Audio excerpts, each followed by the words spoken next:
Right,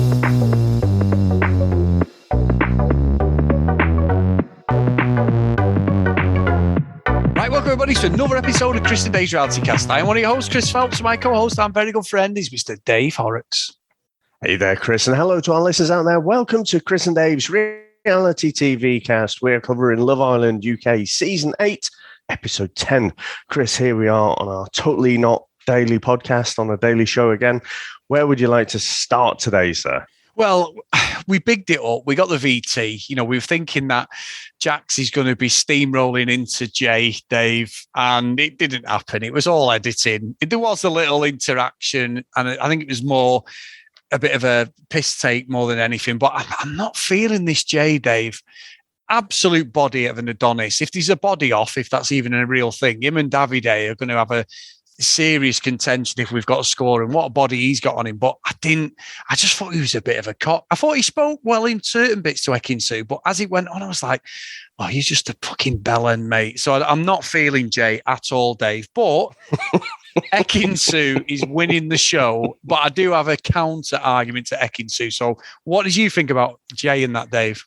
Well, this is what's so interesting about Love Island, isn't it? And how we hate watch it. Because Jay is a massive fucking bellend, right? He's an absolute tool. He loves the smell of his own farts. Absolutely. You know, he thinks he's better than everyone and doesn't give a fuck. But he comes in and it's like he's the professor of Love Island. You know, he's like coaching Remi and he's saying, oh, you know, you got to do that. You know, he doesn't say the words. You don't want to put all your eggs in one basket, but that's essentially what he's saying to Remi and stuff.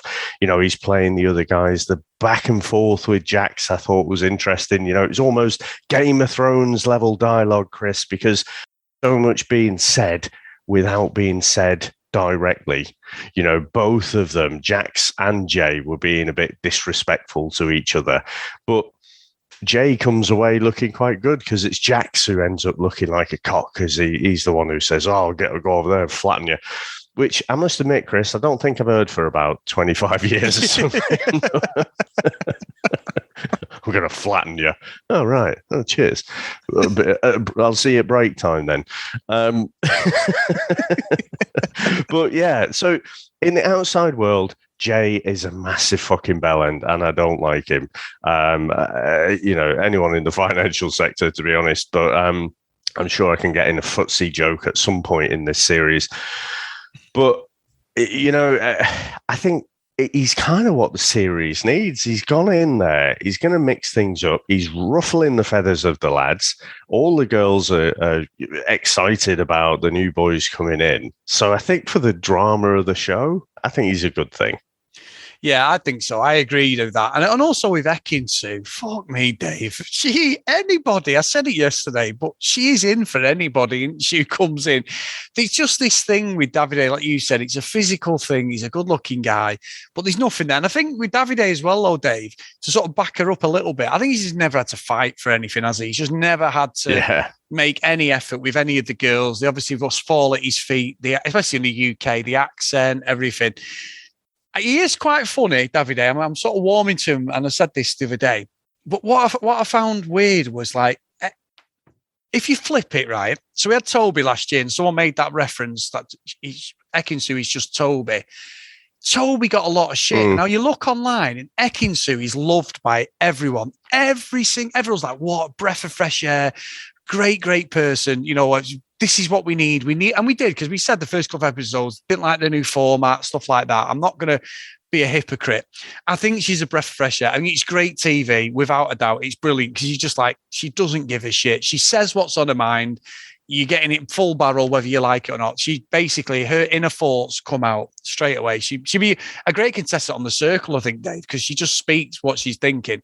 But if you look at the other way, right, I don't think there'd be that love if it was a guy doing what she's doing, Dave. And I think she's gone in there and she's treating the guys how the guys have treated the girls, which is a good thing. It gives them a wake-up call, because in the past, some of the guys have been absolute shits, haven't they? They've been horrible to the girls and just took the piss completely, and some of them have been really upset. But she has gone in there like what some of the blokes do. And I don't think there'd be that thing. I'm not calling her out, but I just think it's refreshing to see someone flip the format on its head and not give a shit. She's comfortable in herself. The only thing I'd say, Dave, as it's gone on and we get the little VT for tomorrow's episode, is I still don't think she's going to win it. I think she's being paid to act like this, Dave. I'm here for it because it's been brilliant, but I don't believe she's going to win the show because I think she, like I've said in the past about stuff like Britain's Got Talent, X Factor, they always bung people money. I've seen it firsthand. I think she's getting paid to do this. Brilliant to watch, but I'm sort of, the more it goes on, the more I'm thinking this is a performance by her. Maybe, overnight, Chris, it seems like some footage or some pictures have come out of Ekin-Su. Turns out she went to the same university I did. Oh, nice. University of Central Lancashire, up in Preston. I bet she'd have been boogieing away there in Tokyo Joe's. I bet it wasn't £1 a pint when she went, but, I was a bit surprised by that. No, is she getting paid? I don't know. And the thing is, Chris, as the series goes on, you're looking for different things from the contestants, aren't you? Early on in the series, before she came in, it was a bit dull, wasn't it? A bit boring. Yeah. And everyone's just waiting for everyone else to make the move. And she came in and she made things happen. When you get in, let's say post Casa Amor, you're not looking so much for that. You're looking at, what the couple's going through. Is there a bit of drama there? Are they coming out the other side of a bit of drama? Are they a strong couple? I think you're looking for different things later on in the series. So I'm not going to predict, is she going to win it? Well, she has to make a fucking mind up, and settle on someone to be in with a chance of winning it. But I just want to go back to what you were saying about the comparisons with Toby. I think you sort of implying a bit of gender inequality there. And I do think on this show there is, there are various examples of that. But I don't think it is the case here. I think the problem is with how you suggest you're coupled up. Yeah. I don't think Ekin-Su has given Davide the signals that, you're the man for me and I'm not going to have my head turned at all. That's different to if you kind of imply, look, I'm so into you and, my head's not going to be turned and then your head is immediately turned. I think that is the difference there. I think she's really quite open. Again, I think some of the things that Ekin-Su says are a bit unfair, like fucking the coffee thing irritates me for some reason. It's like you and the baby game. It's like an irrational hatred that I've got of it. But I don't know. You can see that he's never had to graft at all. He's just had to sort of stand there and look like a Greek god. And that's it. That's his game. But you can see when he's getting attention, in particular Jay, right? Because he's got the body as well. He is threatened, and he does. You're starting to see that insecurity coming out of him, and so I'm here for it. I'm enjoying it, and that's why I think Jay is a good introduction to the show. Yeah, Dave, honestly, I'm not digging Ekin-Su out as such. It's just more an observation watching tonight's episode because we need her. We need her. We need Jay to come in and do what he's doing. Even Remi was stirring it a little bit. I mean, he said about Davide, is he all muscles and no personality or whatever? And he just like, don't mince your words, lad. I mean, I've got to say, Dave, one of the highlights of this series so far, and I said it the other day, Ikenna's Twitter is amazing. They're absolutely digging everyone out. Remi's got all sorts of stuff, Dave. Some of the stuff they were saying was unbelievable. And it's like, and it's just, and it's like a parody account. They're just taking the piss out of everyone on it. So I've really enjoyed that social media page. But I think you're right. I think we need it. It was boring. It didn't work. With Gemma Island, luckily, Ekin-Su has just took Gemma Island and gone, see you later. I don't think Gemma was very happy she didn't get picked for one of the dates, Dave, if I'm being honest. We didn't see it. I don't think she was very happy. But I think you've said this before, and you're right. We're dealing with the 1%ers. These people are all good looking in their own right, aren't they? They've all got something. So when it's like professional sports people, when they all go together, you're with the elite. You might be head and shoulders above everyone who's in your social circle, your as a sports person, everyone in your sports groups and everything. But then when you go with the other people who are just as good as you, it's difficult to come out on top, isn't it? So that's like what this is. This is like such good looking people. It's about the personality winning people over, not necessarily the looks, because most of them, there's not an ounce of fat between them. But I think as well, when they did the dinner date, like the food, Dave, them burgers, I was like, yeah, I want them burgers. Double top burgers, Dave, with cheese. I'm like, yep, that'll do me. And what one way could you piss off your coupled up Italian boyfriend, Dave, is eat Italian spaghetti with another Italian guy, Dave? So Akinsu basically went full on Lady and the Tramp. And David is like, I'm going to do the accent. I have seen enough, but that's more German, or maybe Ivan Drago, Dave. But you get what I'm saying. Yeah, and Joe sent in a message actually, just saying that banoffee pie set rather quickly, because Tasha was going on about, in the time, I could only do this, and it's like, hang about, that takes fucking ages. Yeah. How long has this challenge been going on for? But I thought the thing that Ekinsu came out with, it's like, if it wasn't here, we'd definitely have a kiss kind of thing. I didn't like that, to be honest. It's like, well, either do it or don't fucking do it. It's like, if it was in private, then we could have a good old fucking snogging session. Yeah. So, and we see a little bit of the preview of tomorrow night, don't we? The fucking sneaking around. There's something I don't like about that. I like her doing the gameplay and everything, but the kind of cloak and dagger stuff, it just, I don't like it. I think what I wanted to say, though, Chris, I mean, you said about Remi, I don't think he's nearly the player that he thinks he is. But if he's a rapper, I'm fucking Spider-Man, right? it just, that fucking rap was ridiculous. And honestly, the guy in Love is Blind, right? And we were crying laughing at his shit rap. I think that is on par from Remi, Yeah, I don't think that was any fucking better whatsoever. And you could see the editing, it didn't really hang around, but you could see the other lads are looking at each other. It's like, really? Does he just hook himself up to fucking GarageBand on his Mac and like, throw out some rhymes and then that's it? Now I'm a rapper. Brilliant, Dave. And also, Dave, I have a little word with you, my friend, as well, because our good friend Gail over on our Facebook page, I'm just going to read out this post. Rename Gate in reference to Gemma and Jax. Yes, 100% agree with Chris there. Was a little look when Gemma said Jack. I honestly think she did it on purpose to cause drama or maybe a test. It sounded almost rehearsed, Dave. So Gail understood, Dave, what I was getting at. And you said something about a 1% chance, my friend. I am sorry, but Mr. 1% Horrocks may be off there. The reality radar strikes again, my friend. I must admit, because I mean we don't have much thinking time, and I was thinking after we recorded that did she? I don't think she did it just to stir the drama to get more TV time, more screen time. Because if your fucking reality radar is consistent, well, she's already paid off, or her dad's paid off the producers to give her maximum screen time anyway. So both things can't be right. But I think she could have done it to just annoy him because he was borderline fucking physically abusing her right before that, wasn't he? With the whole fucking grabbing her shoulders and ramming her back into his stomach. So I'll open the door a bit, maybe 1.5%, Chris. Okay, fair enough.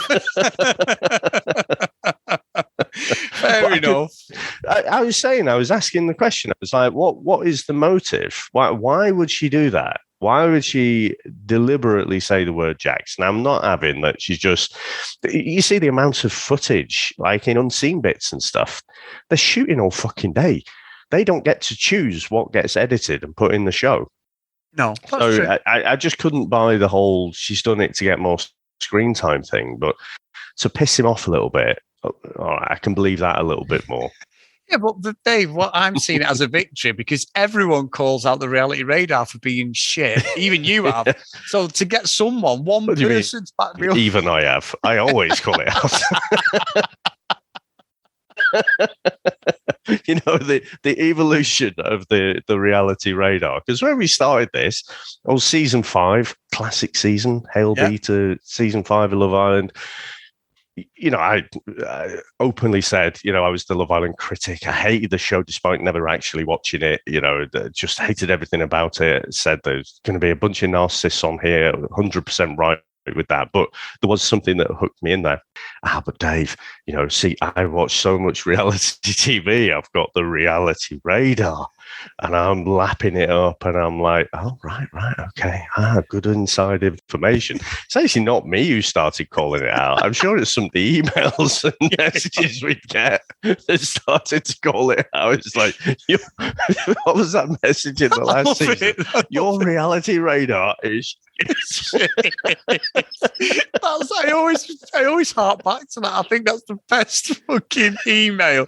Someone's fuming listening to me talk some shit, and they're like, he hasn't got a fucking clue. And Dave, I can't believe you even took me in on it because you fucking know that I talk some bollocks. But I'm sticking with the reality radar. It's my trademark.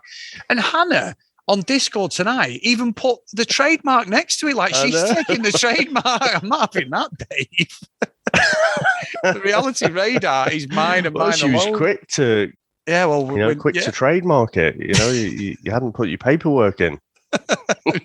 Right. Anyway, Dave, we've had 3 emails today.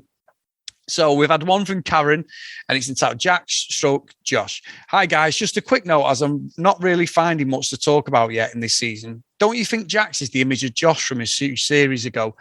I know who she means, Dave. Josh went out with Charlotte from Geordie Shore. Me and Sam said the same thing, actually. I'll have to send you a pic. They look alike, same face expressions and accent. I don't think there are any strong couples.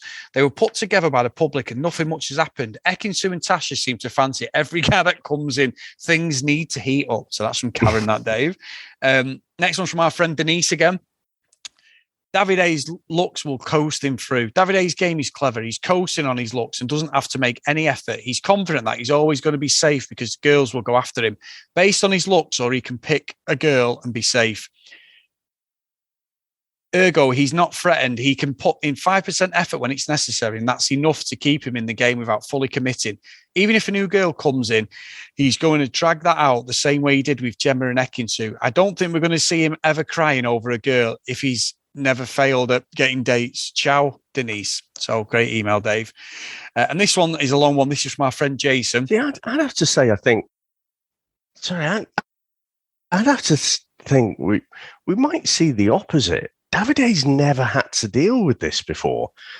He's, Jay seems to love throwing around emotional intelligence, by the way. He's like, oh, yeah, I've got great emotional intelligence. You've got great emotional intelligence. That's like his highest compliment he seems to pay people.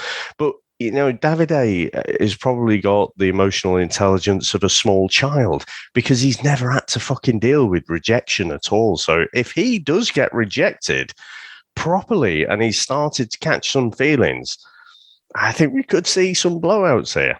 We could do, Dave. Definitely. I hope so. Yeah, I hope so as well. The last email, weird bastards, is from Jason. He says, Ekin-Su. Apologies in advance. This will be a long essay. Ekin-Su, where did they find this girl? She's by far the best bombshell to hit the villa since Rebecca in the Winger series. The Cheshire Cat grin on her face when the guys came in, priceless. I love how she says whatever the hell is on her mind and she encourages the other girls to 10 chances.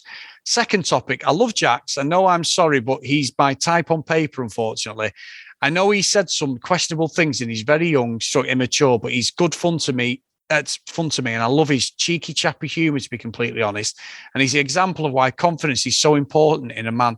The way he was flirting with Gemma, both is tonight's episode and a previous episode, I could literally feel sparks between them. He's the type of character, or in your eyes, villain, that we need. To me, he's the sly player type with a heart of gold. I hope he's truly into Paige, but I have a feeling deep down she's heading for heartbreak. Dami is boring as hell. and not a good look, if I'm being honest. So I'm not surprised that Amber isn't into him. I think, like India, she's just trapped and waiting for the next best thing. I hate Luca, but I was on his side. And Amber regarding Tasha stroke Andrew, I see both points of vids, and that Andrew wasn't trying to cause a scene or to be territorial, given it's so early in the series. However, I also found his nonchalance to be a red flag. I think it put Tasha off, and now she's totally distanced herself from him. Davide remains the number one champion in my books. Hot, hilarious, and can cook breakfast.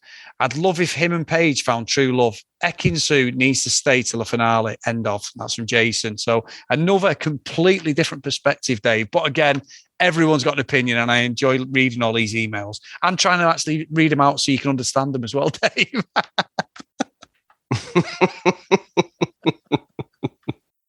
No, that's good. And I do think Ekin-Su will make it at least to the finale. I've not seen enough yet to say that she'll win it. Like I say, she's got to